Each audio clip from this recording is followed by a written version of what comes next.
we're going to look at natural exponential functions. And of course, that means E, Euler's number, Euler's constant.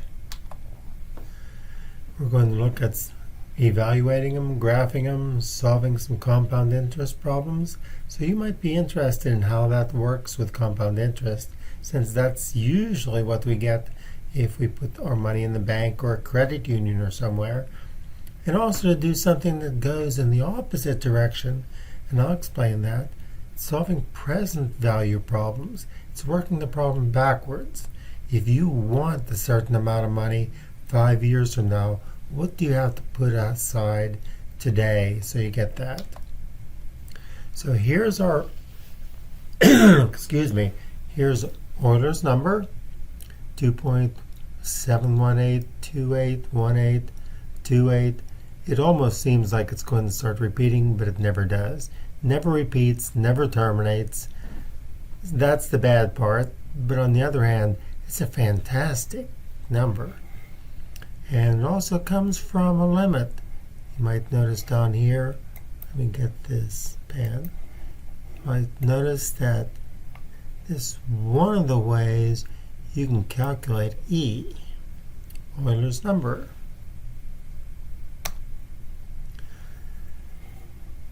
Exponential functions are used for a lot of things. That's why we're spending a whole chapter on them, along with the logarithms. And this is one example of a logistic growth model. That means something is growing. The curious things about the logistic ones is as it looks a bit like the exponential model, except that logistic growth has a limit to how big it gets. So your equation might give you a graph that looks like this, and it levels off after a while. You might think of putting fish into a pond. For a while, the fish go crazy, and there's more and more and more of them, but there's a limit to how many you can have in the pond. For one thing, even if you had enough food in there, there's only room enough for so many fish, but you do run out of food. So there's a limit to how many you can actually have in the pond. And the logistic growth model is an example of that. There are many others. That's one simple one. Here's the exponential model. By the way, take note that that point that I told you about, the basic one goes through 0, 1 all the time, regardless of what the base is. Now, if you have an exponential 1 and it has e to some power, but maybe there's a plus 7 on the end, for example, that would mean the graph of this first one would be yanked up 7 units. So you can grab a hold of e to the x, pull it up 7 units, and you'd have your new model. Now this is the exponential model, but there's the logistic one. It looks very much like the other one, but because of the limitation, it only can grow but so high. Here's an example, and in part this is almost a test of how well you can use your calculator. So whatever calculator you're using, try this one. You might hit the pause. Let's see, where's my cursor? There we go. So here is your equation. You can tell by the fact that it's got e to some negative power down here in the denominator, and usually a 1 plus that along with it. And on the top you have 1.25 on this one. This is actually the limit of what your function can hit. Sort of like the one that goes up like this. This is how high it can actually get. It's an asymptote, of course. All you need to do the calculations for this, or to, in this case, find out how many bacteria are in the culture at a certain time. And the time is given in hours. So we want to know what the weight of the culture is. Actually, the weight of the culture, sorry. The weight of the culture is 0 hours, 1 hour, 10 hour. All you need to do is put that number for T in there, and once you've got it set up in the calculator, let the calculator do all the rest of the work. Then do the same thing, but put 1 in for T. That'll give you your second answer, the weight of that culture.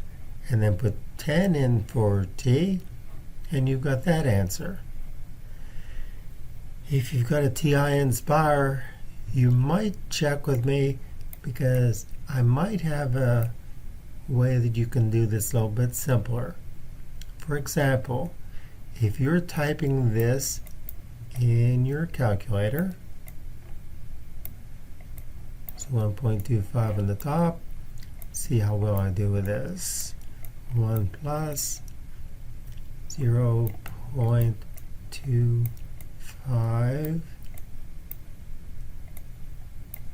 e to the minus 0.4 t. Now, there is a way of doing this on the TI-84 plus CE.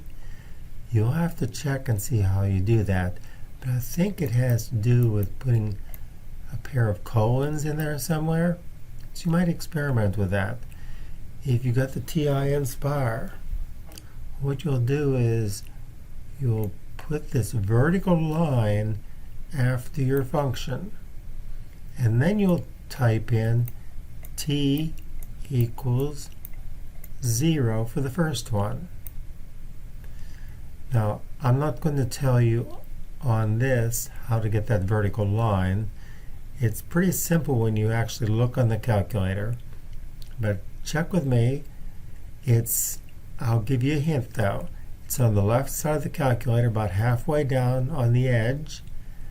You have to do a second function, control function, and you can get that vertical bar.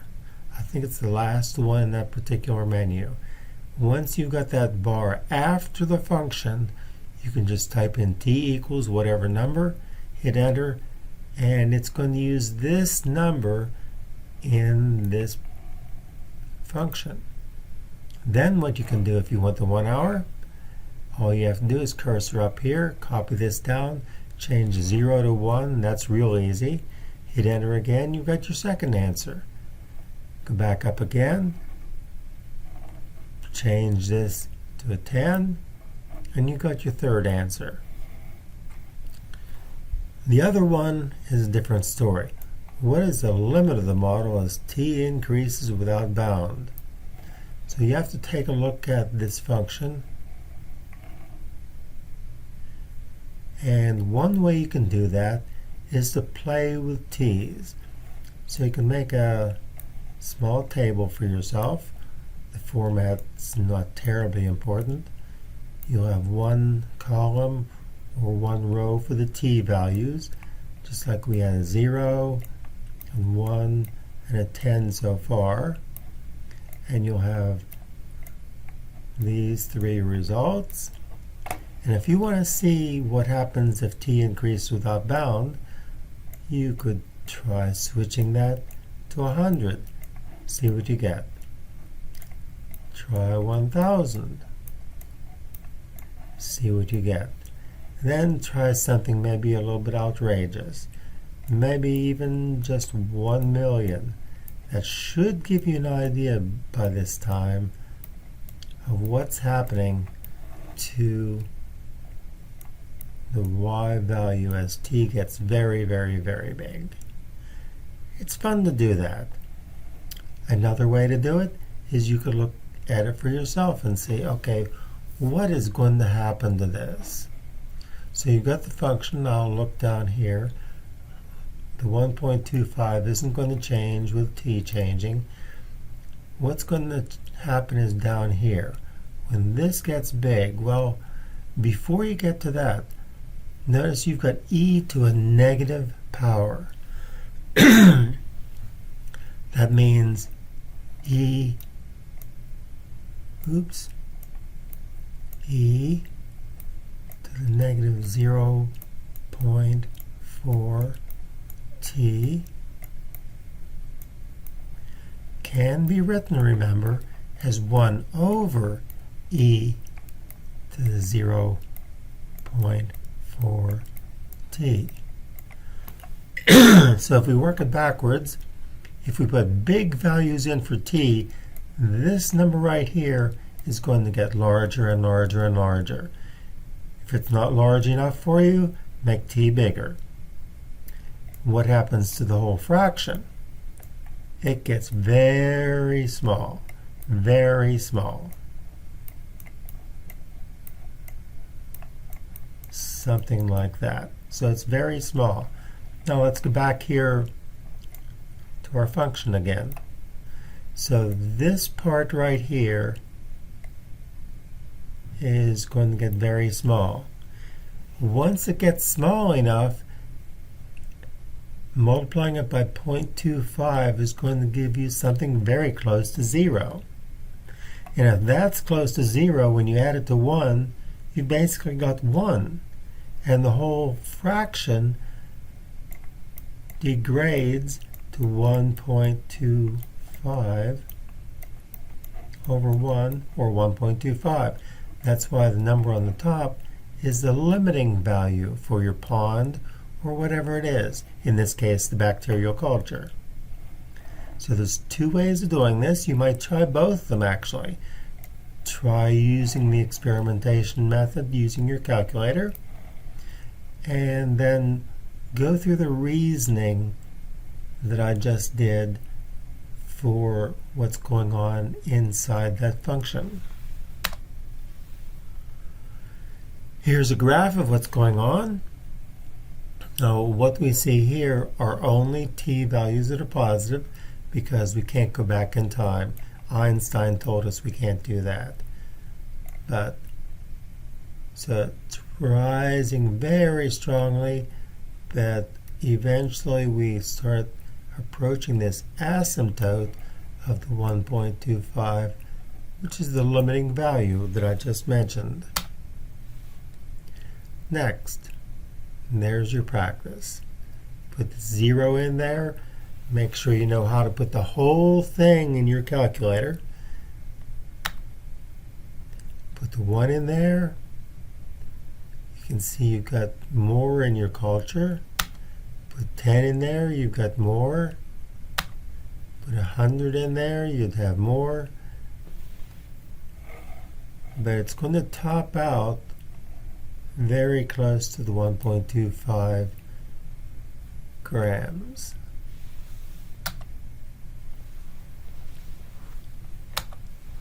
So it'll never get more than 1.25 grams. 1,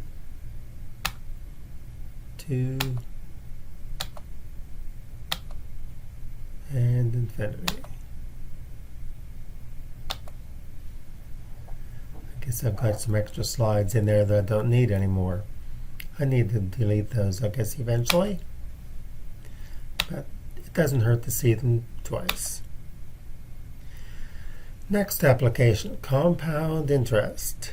And the big thing here is let it ride. Let the time go as long as possible, and start with a rate that's as high as you can possibly get, whether it's at the bank, credit union, or some kind of a stock process. Here's our formula. Now this one, the A stands for amount. That's how much money you've got at any particular time. P represents principal. That's how much money you're starting your account with. 1 is just 1. R is the annual rate. Be careful. This is the annual rate.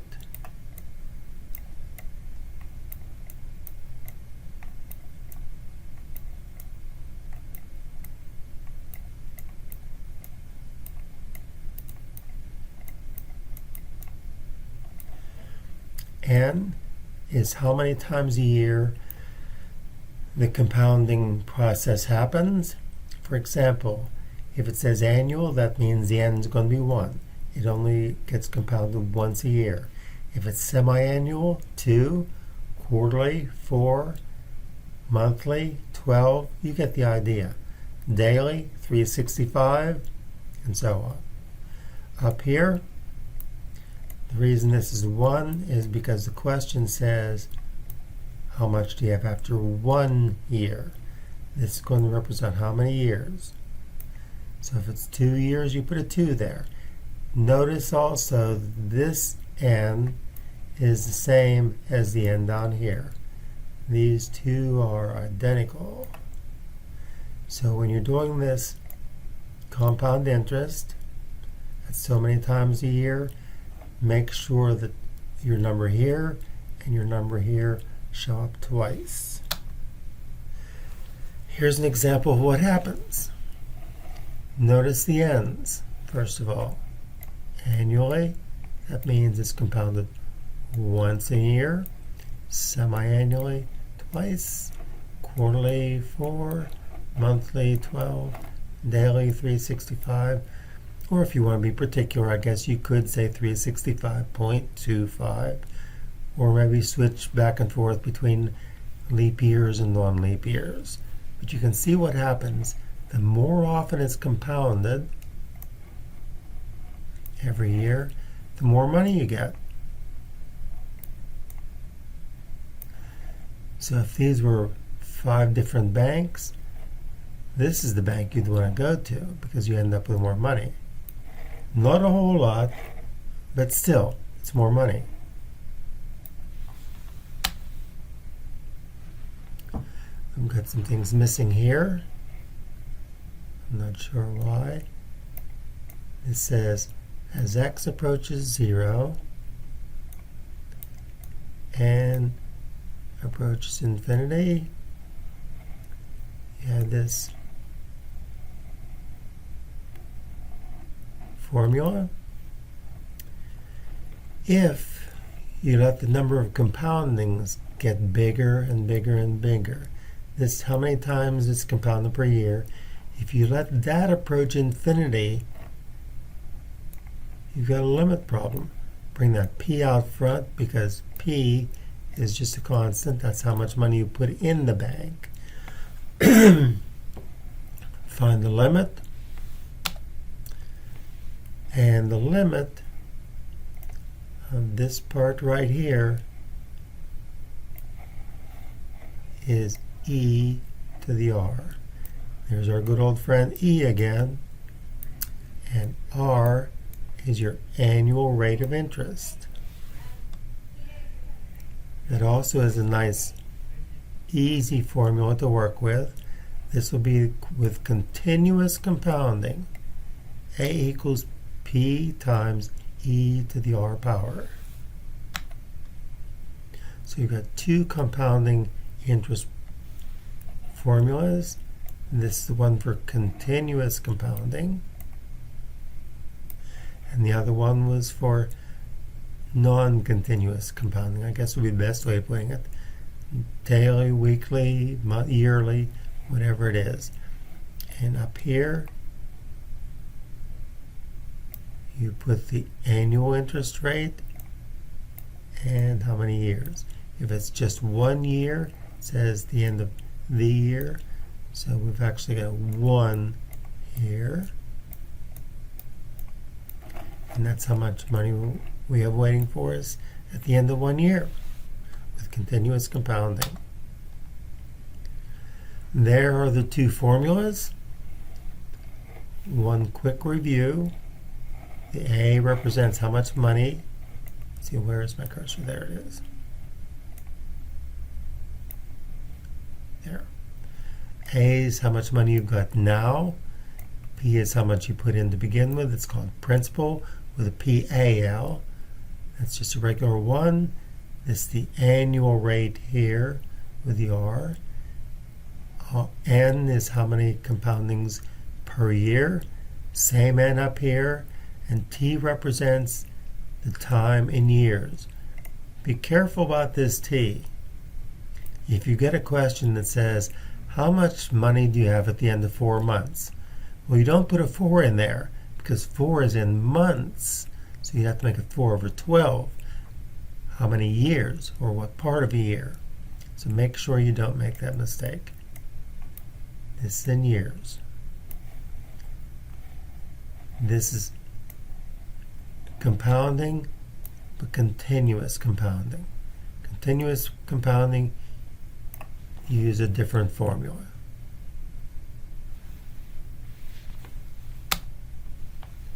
So here's an example we can go with. We've got a trust fund for our newborn nephew. Excuse me. You're going to deposit $12,000 in the account. Your nephew will get the amount there on his 25th birthday. You have a couple of banks you can put it in, or a couple of different accounts. You're going to choose between 7% compounded continuously. That will give you that amount. 7% quarterly. Not quite as much. Continuously at 11%.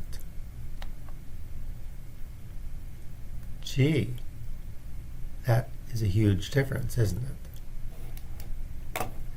Notice all we changed from Part A to Part C, we changed the interest rate. So you wouldn't want to say, oh, it's just 4%, because look at the difference. It more than doubles what you get because you were careful about getting the largest rate possible.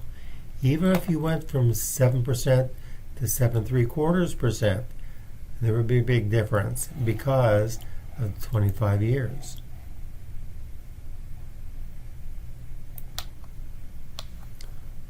And you can see the difference between quarterly and continuously at 11%.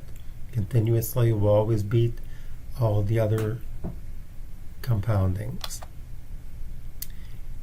Here are the curves for those accounts in A and C. Those are the ones for continuous. And there's the formula here for continuous compounding. There we go.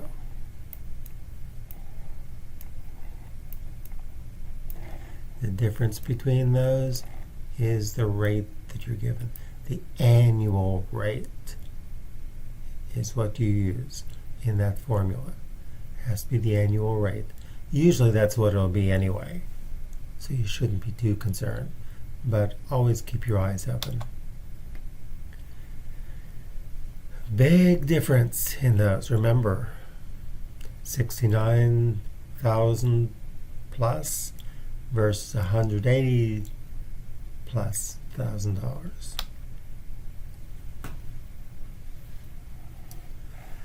Now, the interest that you get depends on how often. That's your N. How often it's compounded. The annual interest rate is the stated rate or the nominal rate. So you might see that wording. But the nominal rate doesn't affect the actual rate. Compounding produces also an effective rate. So you might need to find this. And although there would be another somewhat convoluted way to find this is one of those formulas that's a good one to sock away somewhere for use when you need it. The effective rate is calculated this way. That's a simple one. There's the annual rate. There's how many compounds per year. Same number up there.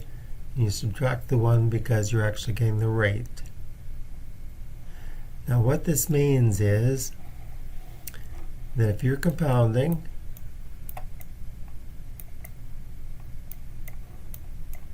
you're going to end up with a certain amount. Now, what if it weren't compounded?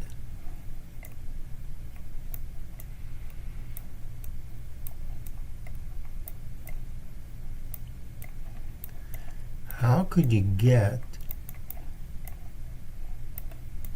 to that same amount?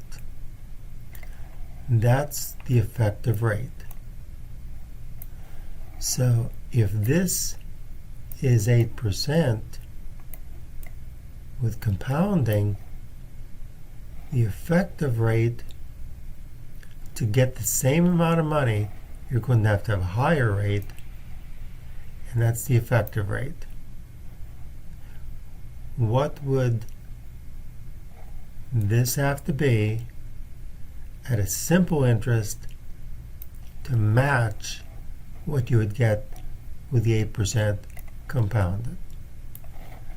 This would be your 8% that's being compounded, and this would be what it would have to be if you didn't get the compounding. And of course, to do that, this effective rate has to be bigger. So keep that in mind. Now, wrapping up, present value. First of all, we start out with our formula for compound interest. This is where you start. Now keep in mind, this is your initial value, P, principal. Principal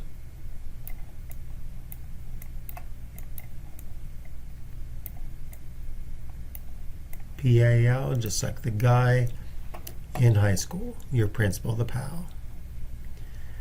That's the start.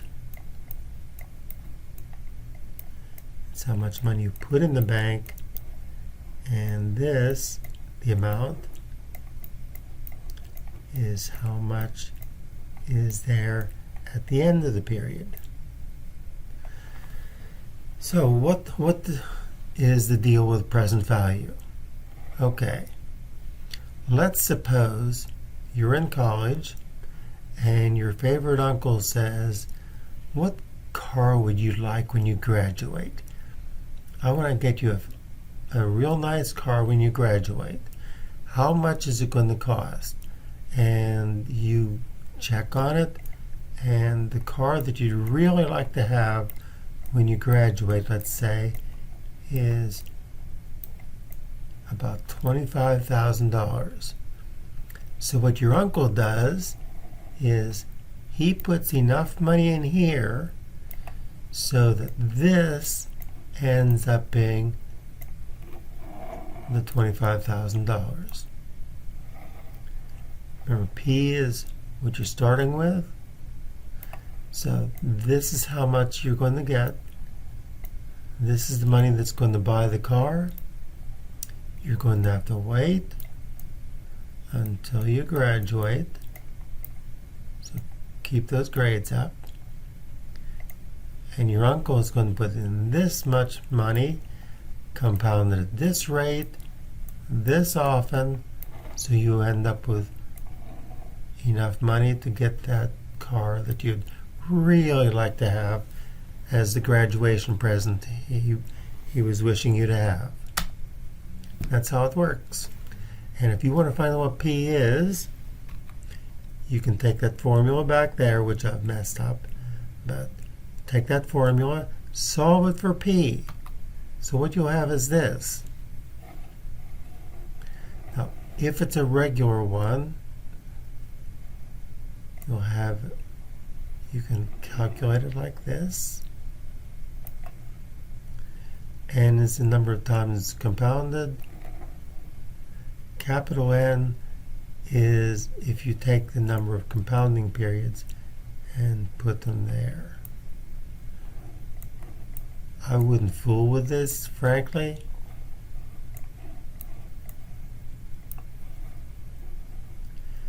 Both of these are going to help you find the present value. What has to be put aside in the present so you get this in the future. In fact, This is sometimes referred to as the present value, and this is referred to as the future value or the maturity value. You can see that expression used occasionally too, so keep that in mind. Future value, also known as maturity value, because you're putting the money in, letting it mature, and that's how much you get at the end. So here's an example that you could go through. The solution's already here, but you need to check to see that you can do this. This can be a little bit challenging on your calculator, but it doesn't have to be if you're careful. Here's the money that you're going to put in. Here's the money that you want to get at the end. And here are the details about the account. You have to put in over $6,700 to end up with $15,000 at the end of 10 years. And that's the end of the story.